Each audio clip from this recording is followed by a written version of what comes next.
So we did one quick sound check. Turns out you guys couldn't hear me. So let's do a quick sound check again. Please let me know if you hear me. So I'm able to obviously less for some of you.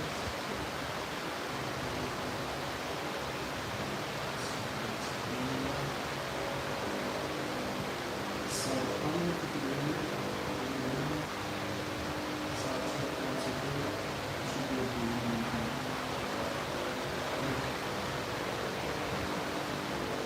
Sound check, 1, 2, 3. Should be able to hear me now, right?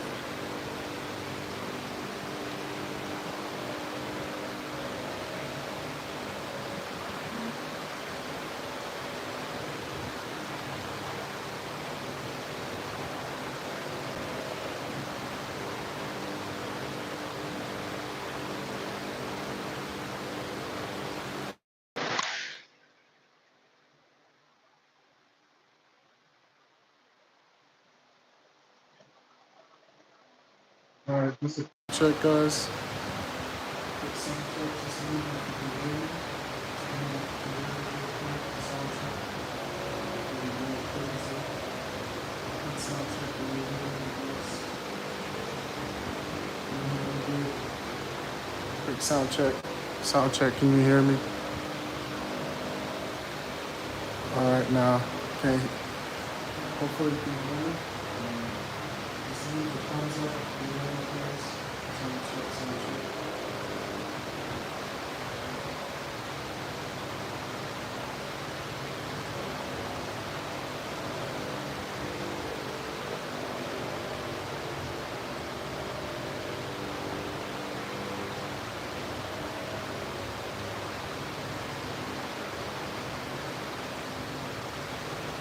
Quick sound check, guys.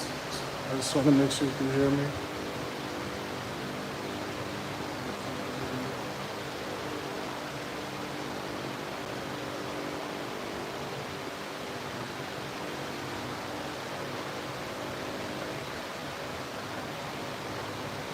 Quick sound check, guys. Just want to make sure you can hear me. Can you hear me good? Hopefully you can hear me fine. Alright, guys, can you go through your phone? I'm assuming you can hear me fine. So I'm going to go ahead and move it over.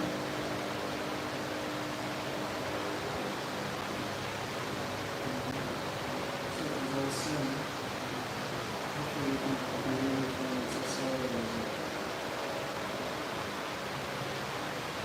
Whether you're connected this whole time, everybody can hear me.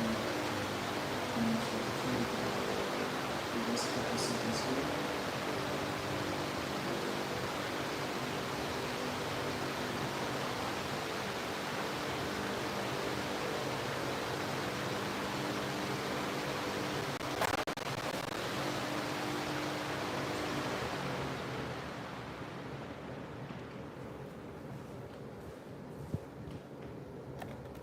Okay.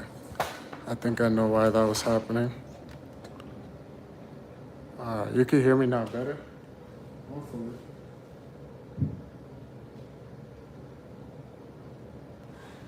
Alright, now. Yeah, you should be able to hear me now, yeah?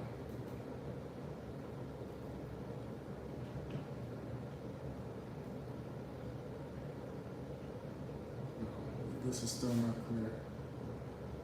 Let's see. Let's do something else here. 1 second, guys. 1 second, guys. Give me 1 second here.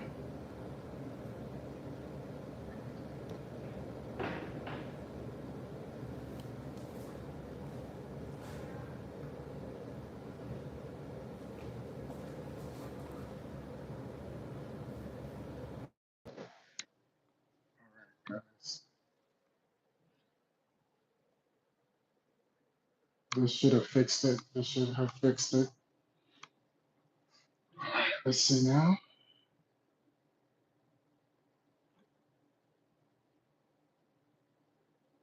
All right, can you hear me? Sound check, 1, 2, 3.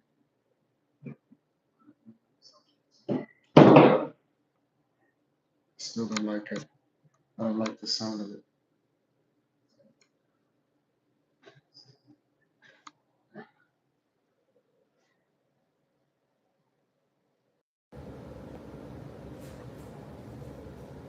Alright, guys. That was some real tough.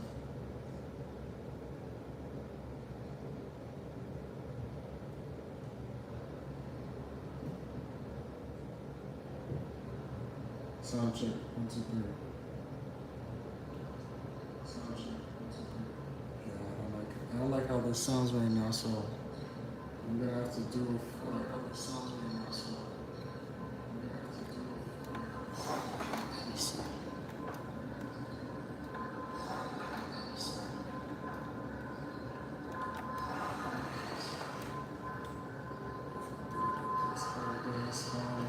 I'm gonna try to fix this audio.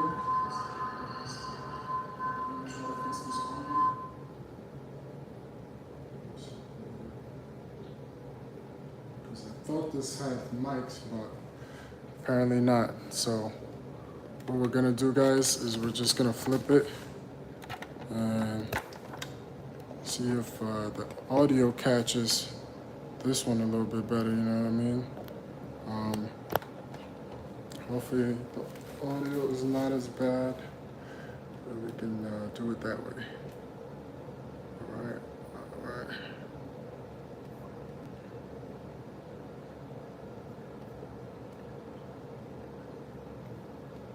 All right.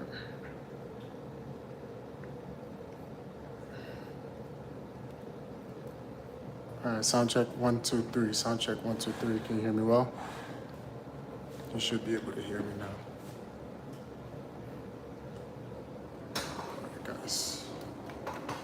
All right, guys. Sorry, my face is gonna be right here, but this is the only way I can get you to hear me, apparently.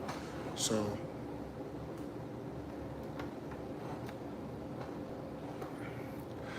yo, so what's up, everybody? So, fan sponsored. Just do me a quick favor, y'all. Just hit the like button, subscribe to the channel. We just want to be able to, you know, expand the channel. So hit the like button, subscribe to the channel. All right.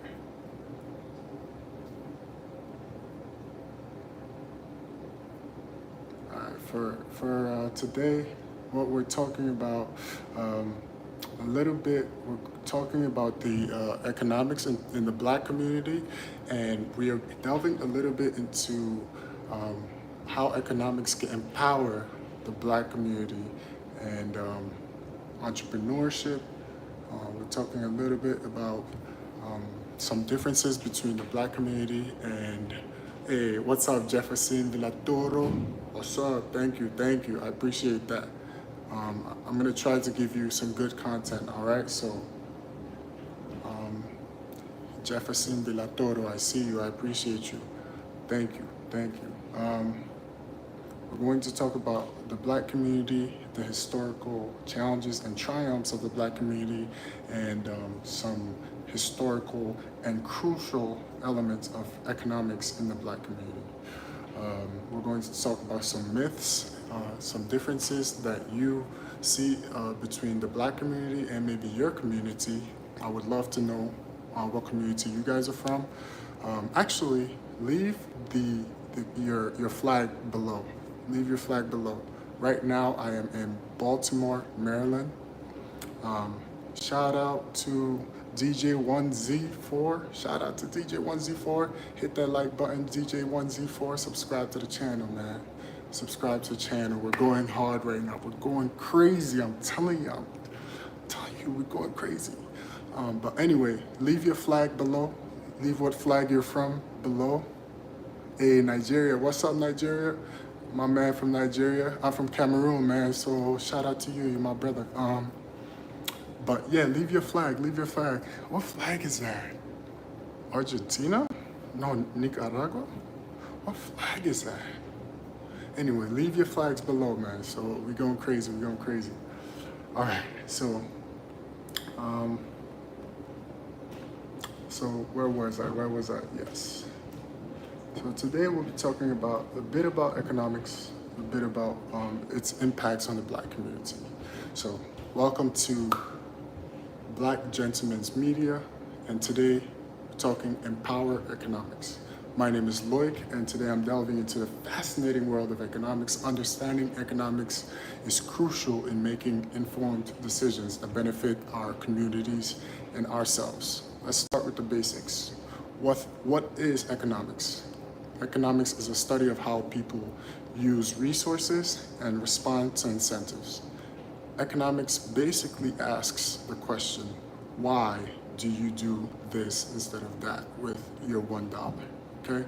So imagine you had $1, economics just asks, why did you do that? Why did you spend it there instead of there? Right? So that's what economics is. And it also assumes that you're in a world of scarcity, which means that your resources are not unlimited. You can only use, as much as they print money every single day, we're assuming here that you can only use a certain amount of money. That money is not unlimited, right? So that's what economics does. It helps us understand how to allocate resources efficiently. It's not just about the money either. It's about the money, your labor, right? And raw materials, the costs of labor. Every decision involves trade-offs. So economics asks the question, why did you do that instead of this? Right? So there are a few key principles that underpin economics as a whole. There is firstly, one of my favorite, supply and demand. So when demand for a product increases and supply stays the same, all things being equal, the price tends to increase, basically. And conversely, if supply of a product goes up, increases, and demand stays the same, all things being equal, the prices will fall. That's basically what supply and demand states, okay? And the prices reflect the supply and the demand, okay? So what that means is when the supply and the demand are equal, the market is at equilibrium. We call that equilibrium, okay? So that's what supply and demand is. Another key principle in economics is opportunity cost. Opportunity cost is the value of the next best alternative when you make a decision, okay? So actually, I want to get a quick back and forth. If you have a Samsung or Android phone, comment below. If you have an iPhone phone, hit the like button, okay? If you have an Apple phone, hit the like button. If you have a Samsung, just comment Samsung, or you can comment Apple below, okay? I say this because the decision you made to buy an iPhone instead of buying an Android phone is an opportunity cost. So because you bought an iPhone, you did not buy a Samsung or Android phone. So when you buy an iPhone, your opportunity cost is the Android. Okay, does that make sense? And when you buy an Android phone or a Samsung phone, your opportunity cost is the Apple phone, right? Because it's the other choice that you could have made. That's what they call opportunity cost. Okay? So that's another key principle in economics. Okay? Again, my name is Loic, guys. Hopefully you're enjoying this content, trying to give you some valuable information that you can use in your everyday life. If you're enjoying this comment so far, go ahead and hit the like button, subscribe to the channel, share it with somebody else. It will help me out. I can't really give you anything more. I can just give you this free content, okay? It will cost you nothing.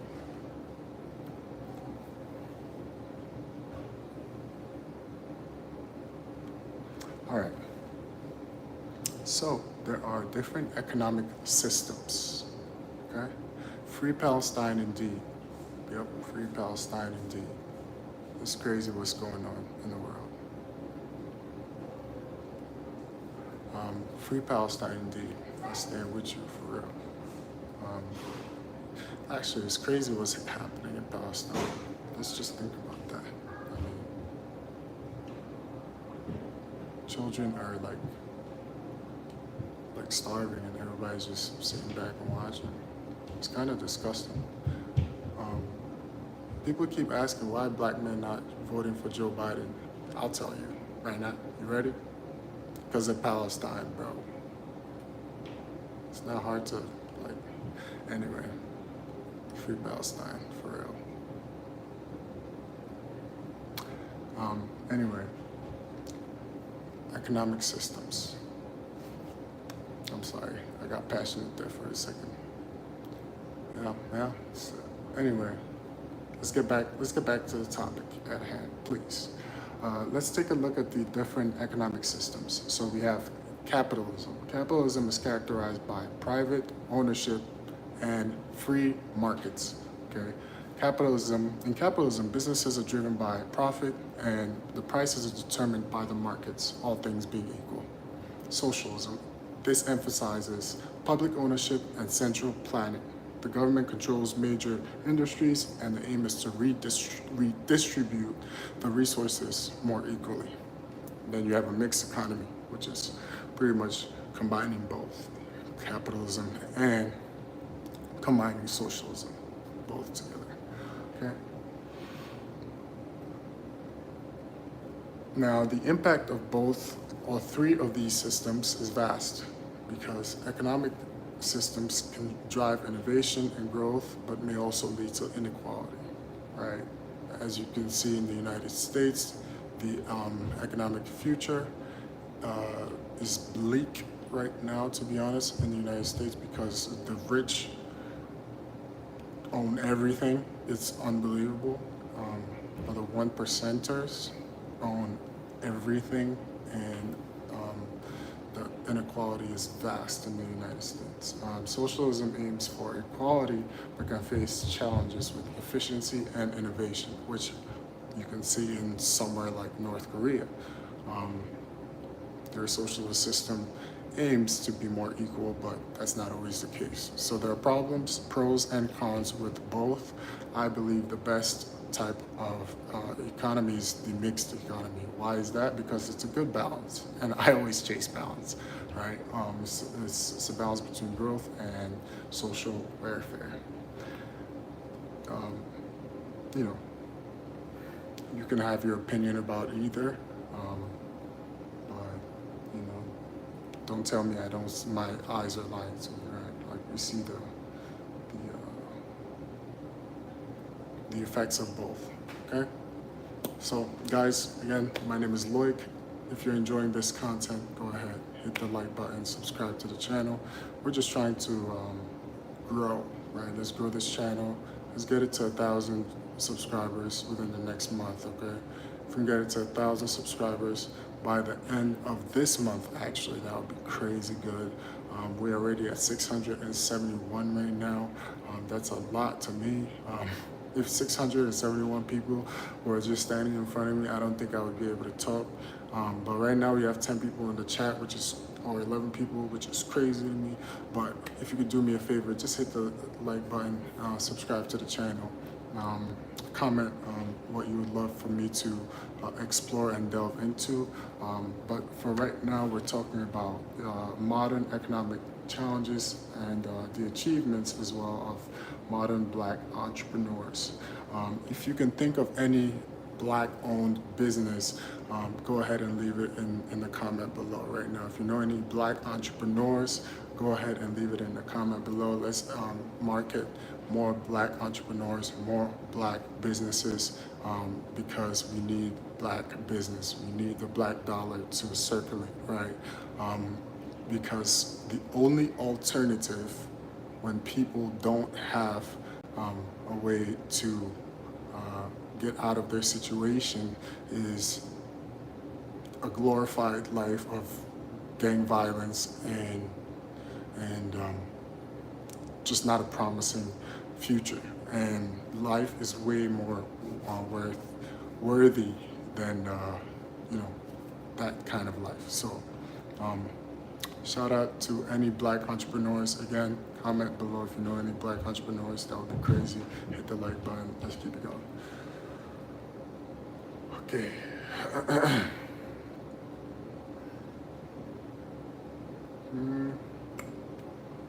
let's just go ahead and check it out here. Check it out here, guys. Um,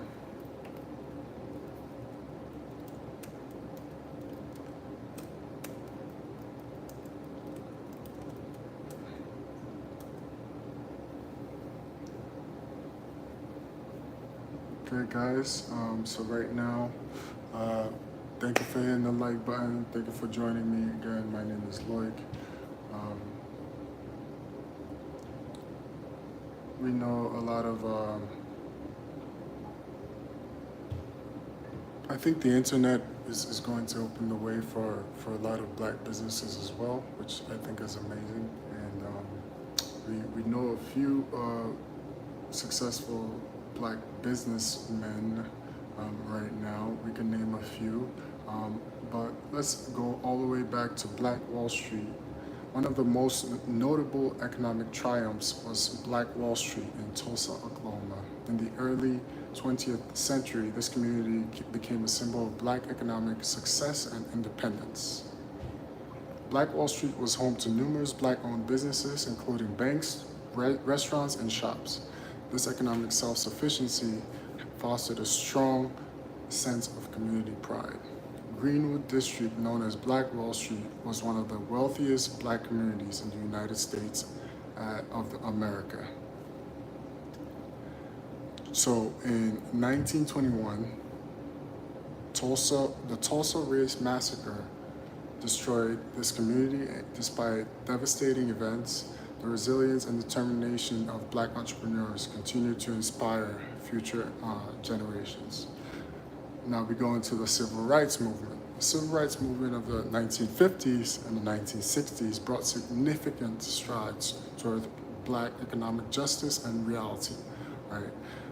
Notably, Dr. Martin Luther King Jr. emphasized the importance of economic empowerment alongside civil rights. So this wasn't just about civil rights and making sure that black people had the same rights as everybody else. It was even more importantly making sure that the dollar also, money flowed within the black community, because there was not a lot of economic empowerment and making sure that black people knew what, or had the same access to resources as the rest of the country.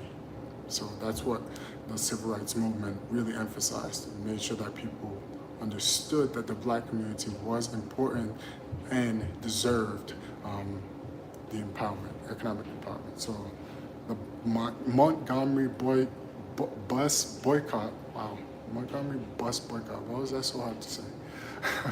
It demonstrated the power of collective economic action in challenging segregation and discrimination. Okay? And then we have the Civil Rights Act of 1964 and the Voting Rights Act that helped dismantle legal barriers to economic equality. I would challenge that and say it's not a done deal yet, because we still see the remnants of segregation, Jim Crow, and the like, okay? So go ahead, leave a comment below. I wanna know the biggest difference between your community and your culture. I wanna know where you guys are from, and what are the similarities that you see between economics and what are some, let's put it this way. What did you learn in your culture that helps you in your economic journey, right? What are some tips that were handed down to you that helps you in your everyday life? I would love to hear that. Let me see if I can think of one.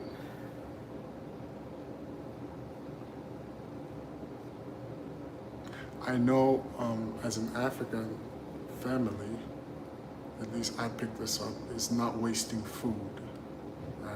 It's just making sure that you're very resourceful, and if you have food, whether it means to donate it and give it to somebody else, or you have to eat the whole thing because you don't want food to go to waste. which is sounds very simple, but if you think about the amount of food that goes to waste every single day in the United States of America, it's crazy. And the amount of money that is spent on food is maybe a third of everybody's paycheck, and it just goes to waste. So if you just saved just 50% of the food waste, not only are you going to be saving yourself a lot of money, but you will also, make sure that you eat well and you make the right choices. Let me say this, because I always wanted to say this. Black people need to start boycotting McDonald's. There, I said it. No more black people at McDonald's. I don't care what you say. No more McDonald's for black people, bro. Stop it. Stop with the fast food, bro. Like, it's cheaper to eat at home. It's healthier. And you know exactly what went in the food. Plant trees. Like, seriously, plant some trees. Like, you can grow your own food. Let's make sure that we take care of ourselves, right? Like, exercise. Like, there's no reason why you should not be exercising. Like, walk around. Just, like, literally just wake up and just walk for no reason. Just, it's good for your heart, right? I'm not trying to, be your health coach here, but it's important, right? And the sooner we have these conversations, the better, right? So,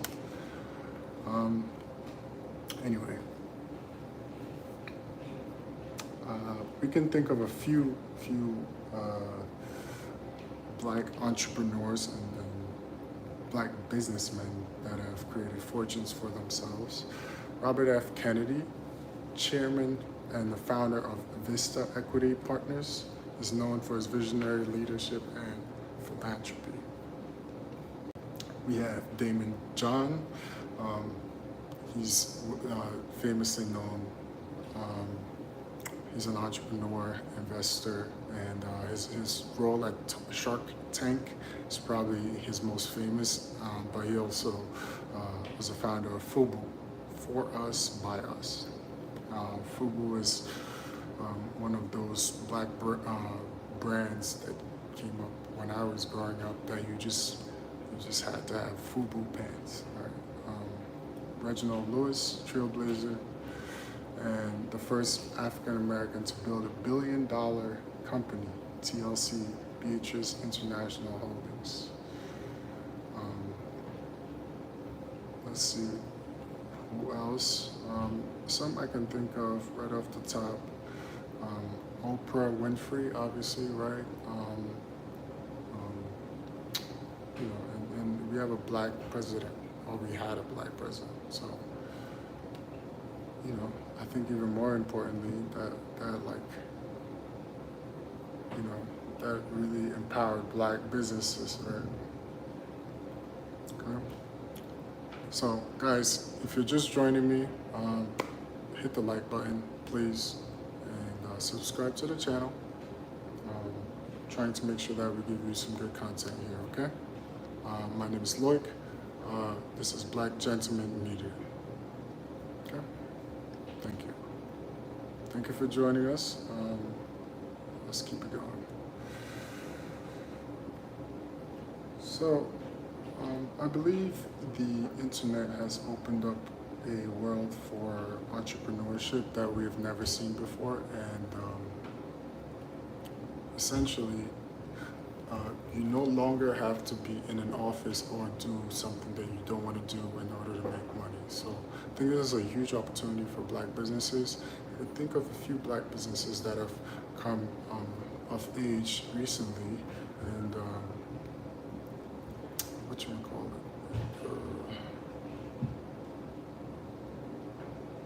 I'm blanking on their names right now, but why can't I think of them? I'm sorry, my brain is everywhere right now. Hey, shout out to all Kenyans with love. What's up, everybody? So right now, guys, I'm just gonna take a quick 30-second break. Give you guys a chance to hit the like button, subscribe to the channel, okay?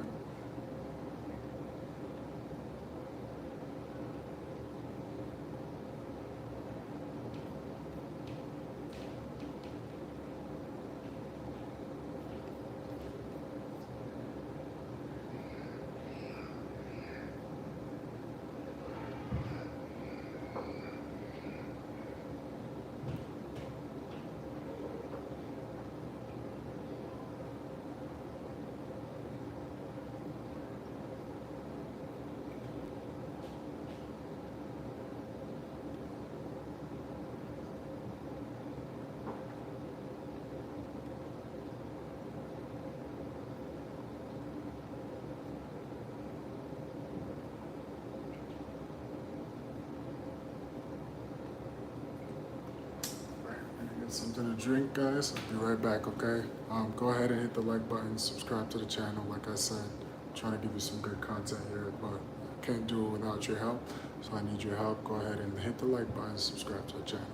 All right, we'll be right back in 1 second.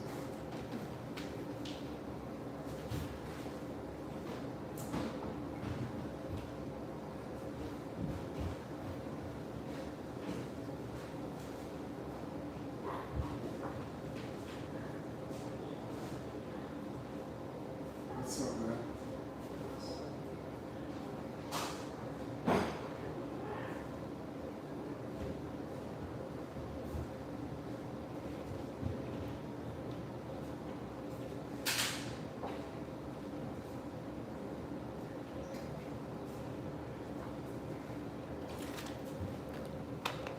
All right, guys. And we are back. We are back here. We are back. We are back. We are back. All right. Thank you for joining us. Let's leave a sip of water here.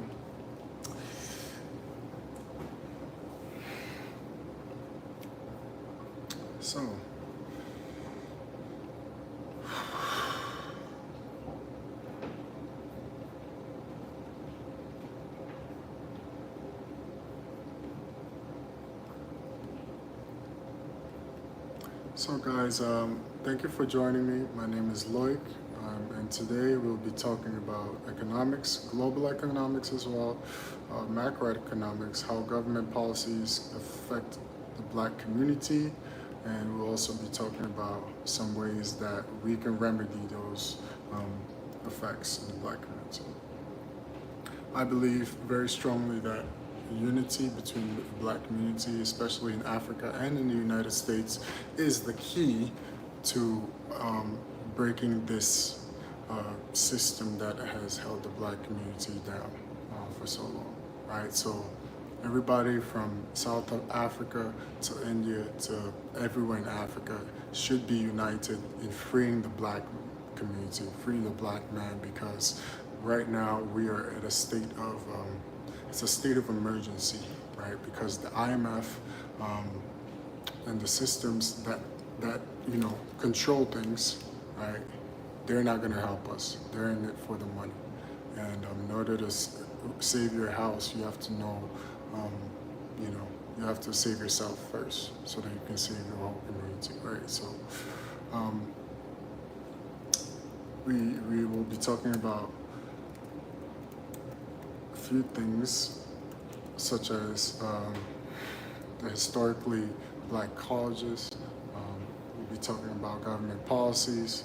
So government policies have historically had profound effects, and often determine the effects of Black communities, shaping their economic realities in significant ways, from housing discrimination. You can think of Jim Crow laws and redlining, which restricted access to housing and economic opportunities. So over the years, the Black community has lost billions and billions and billions and billions in equity that they could have had in these communities, in these houses. So that's why people are talking about reckoning, right? Because a lot of Black Americans feel hard done, um, which they have every right to feel, in my opinion, because um, the American government has apologized to every other community except the Black community and made every other community whole except the Black community. Um, and they talk about things like HBCU funding, or even worse, like like the child tax credit, like that's supposed to, no, they were directly and are directly impacted by these things. So I just think it's a conversation. I think it's a conversation. Anyway, um, let's see here. Let's see here.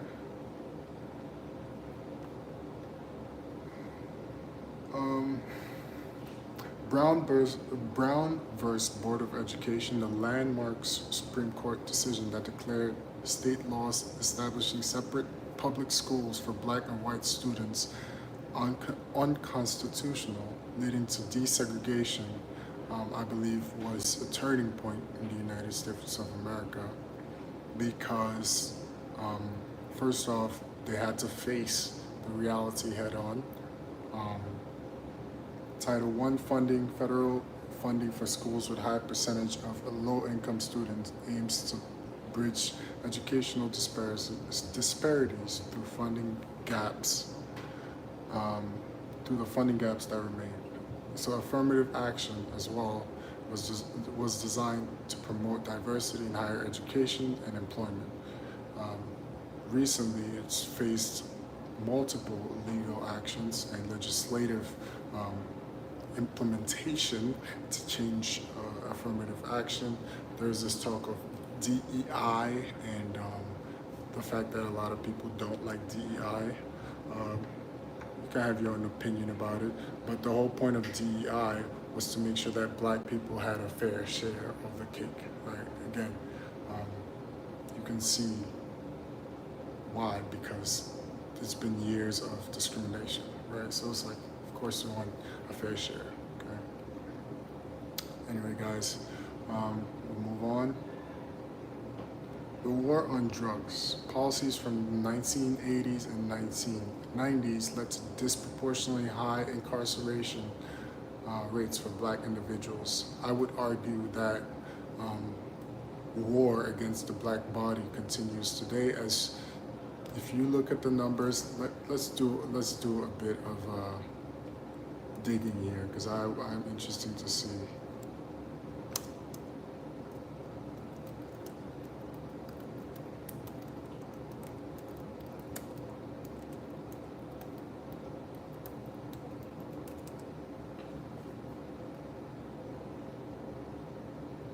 So, our most recent data says Black men are significantly overrepresented in the U.S. prison system.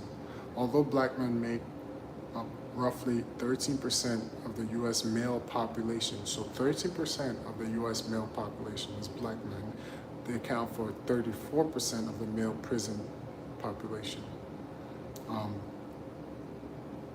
So now, a lot of things lead up to this, account for this. Disproportionate rate of incarceration reflects systemic issues within the criminal justice system, including racial profiling, harsher sentences, socioeconomic disparities that contribute to higher crime rates in Black communities. Efforts to address these disparities include criminal justice reforms initiatives aimed at reducing sentencing disparities, improving rehabilitation programs, and tackling the root cause of crime, such as poverty and lack of access to education and employment opportunities. Okay, so like I said, there are a lot of reasons why there's a disparity, but within the system that the Black man lives in, a lot of things lead to an incarceration and a revolving door, so to speak, because there are a lot of reasons. That's for another episode. But if you're liking this, go ahead and leave a comment below, guys. I want to be able to hear from you. Right now, we have a South African fan. We have love from India. What's up? What's up? What's up? We have Guatemala. Okay. Nigeria. Okay.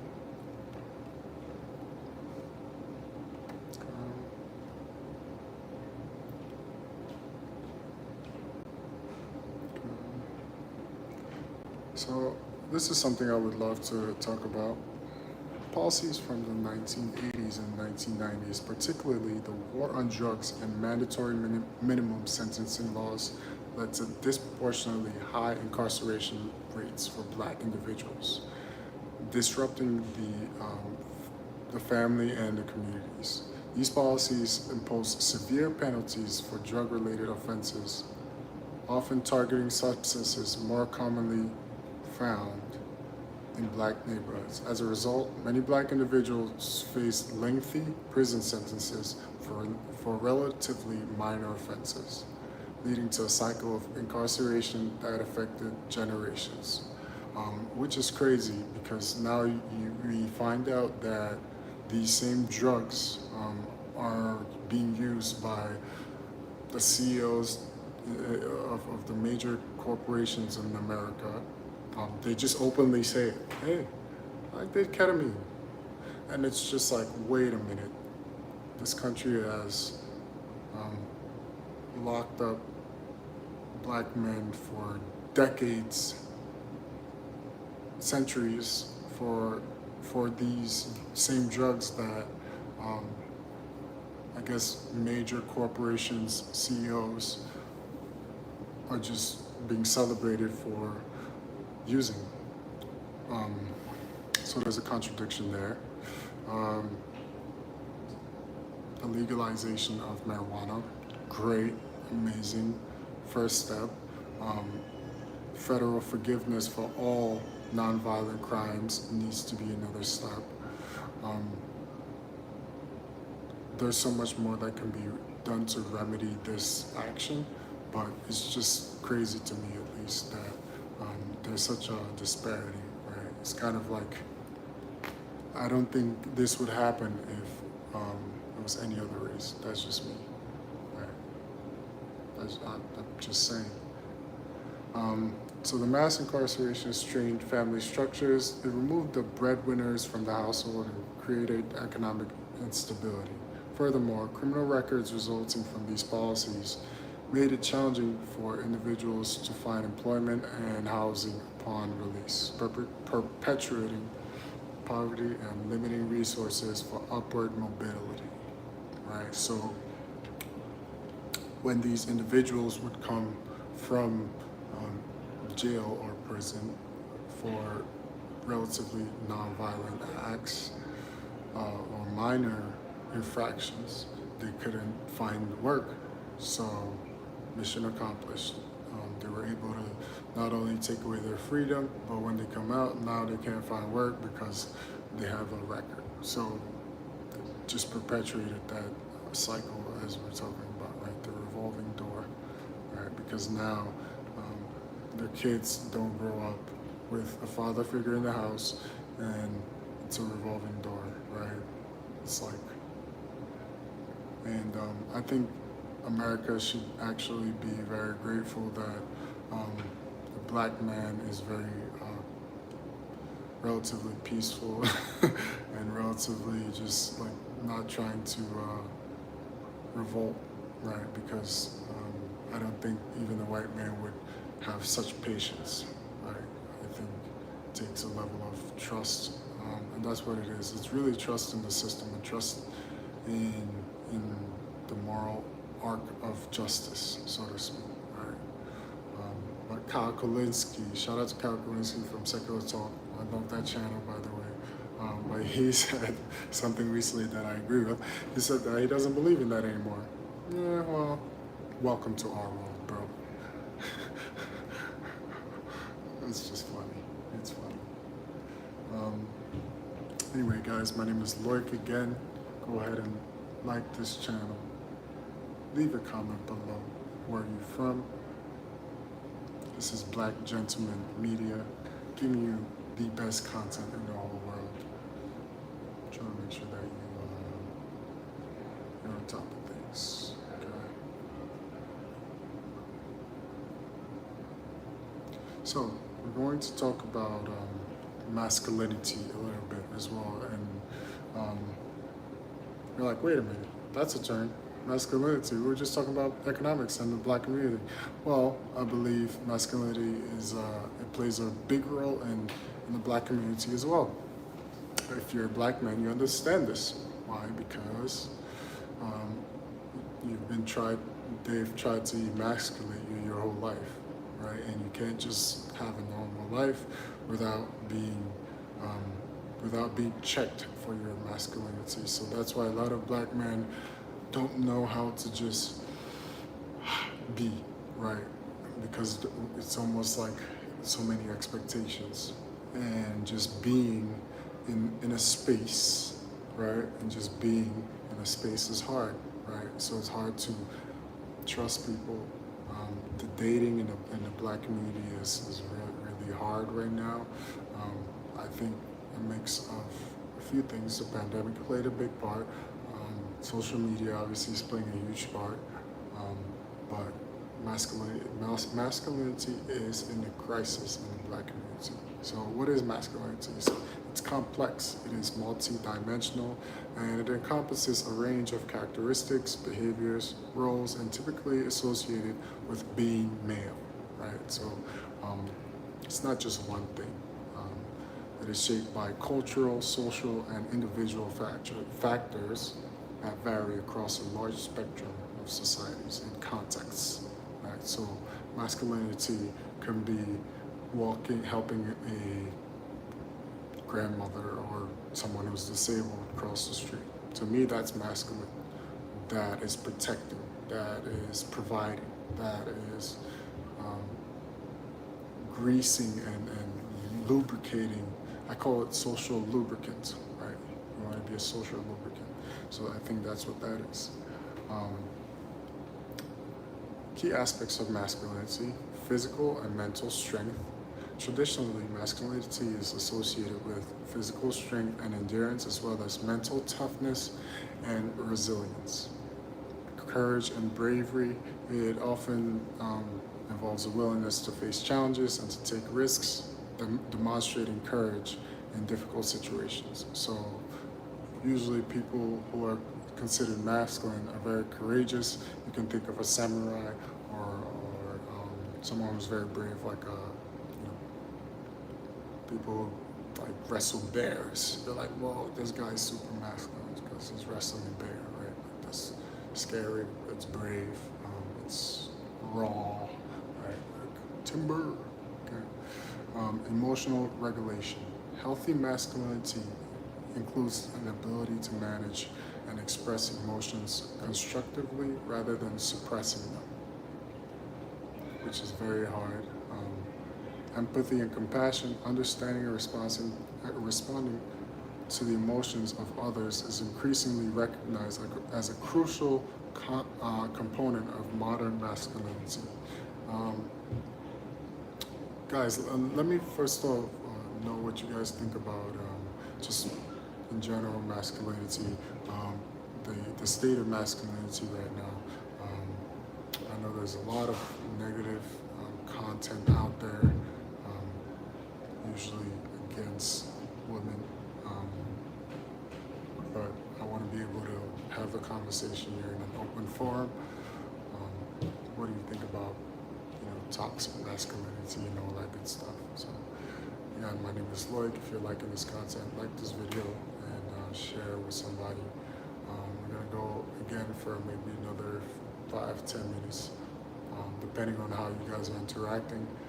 I cannot know if you're digesting what I'm putting out unless you're commenting and liking the video, guys. So let's keep the conversation going.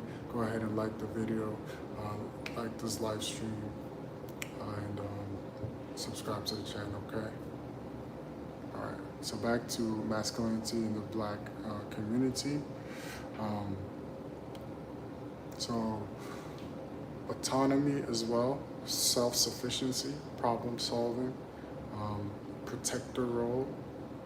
Very simply, growing up, we're made to understand that the man is there to provide and protect. Very simply, that's what masculinity boils down to, and in a lot of ways it's true.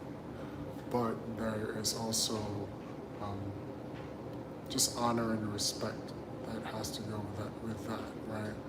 Um, so you have to be balanced as well, open to change, and always evolving. So masculinity is dynamic. It evolves as well, right?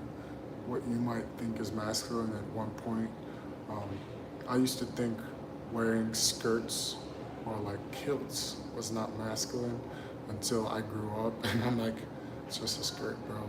Like, okay. And some people might not agree with that. You might think wearing a skirt as a man is like an abomination, and I can see why you would say that, but I think it's just a garment, right? I think it's just a piece. It's a fashion statement, and sometimes people wear things actually to get the reaction. They're not really wearing it like because they think they look good in it. They just like they're kind of wearing it to get people to be like, "What are you wearing?" You know, and you have to understand that part of fashion. So guys, we're gonna be here for a few more minutes, but I want to give us a chance to interact. So let's see here. Let's see if we have any more comments.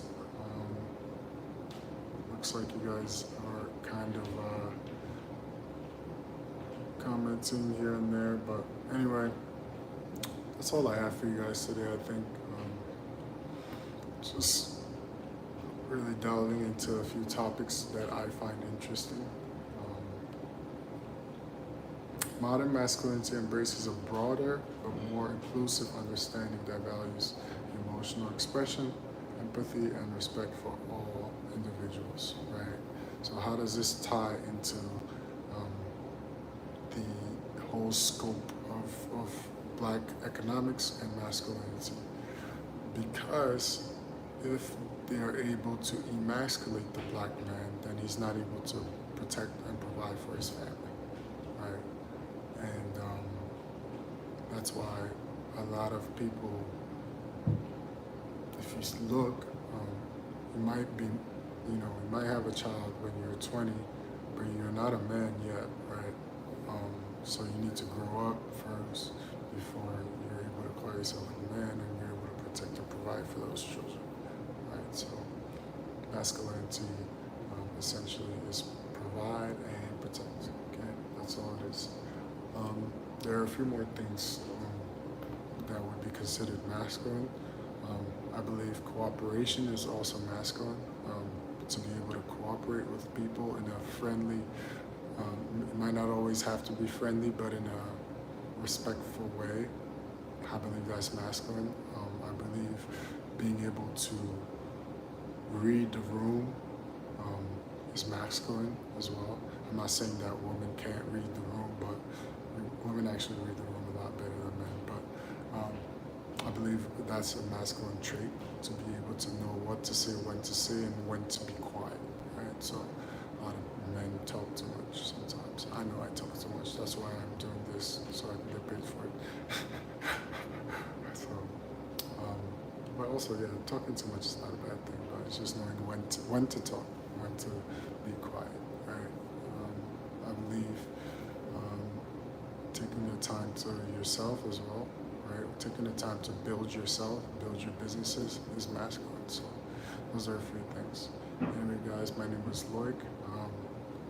This was a live stream, fan sponsored, and we were just here looking at Black economics, the impact of government policies on the Black community.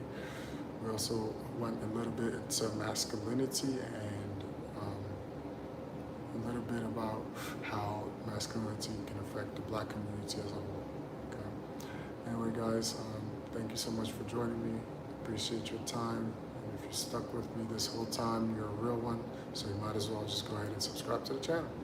All right. Again, my name is Lloyd. Peace. Thanks.